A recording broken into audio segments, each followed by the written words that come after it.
Chapter 12-4, Mass and Capacity in the Metric System. It's good to have a comparison before you go into this. Looking at the chart, there are three simple comparisons that you can make. 1 milligram is about the same as a grain of salt. 1 gram weighs about the same as a small paperclip. And a kilogram weighs about the same as a bag of 6 medium apples. Keep that in mind as we go to the next stage. Now we go to example 1. Give the metric unit of mass that you would use to measure each of the following. A sheet of notebook paper. I know that a sheet of notebook paper weighs more than a grain of salt. I also know that it doesn't weigh the same as a bag of apples.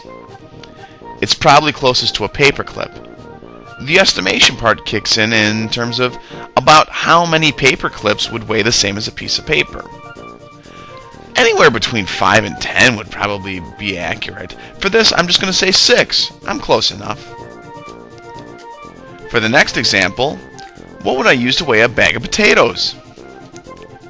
I know a bag of potatoes does not weigh the same as a grain of salt, nor does it weigh the same as a paperclip. It's probably closest in range to a bag of apples. However, I've picked up a bag of potatoes in a grocery store, and it's much heavier than a bag of apples. It's around double the weight. As a result, I'd say it's around 2, maybe even 3 kilograms. Finally, how much does a pushpin weigh? Again, a pushpin weighs much more than a grain of salt, but it does not weigh the same as a bag of apples. It probably weighs closest to a paperclip. And if I were to kind of guess, maybe a few paper clips would be the same. In this case, I'll say 2 grams, but probably anywhere between 2 to 4, even 5 grams would be pretty accurate.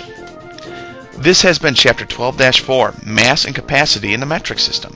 If you have any questions, concerns, or comments, please contact me through my email or visit me on my website. Thanks and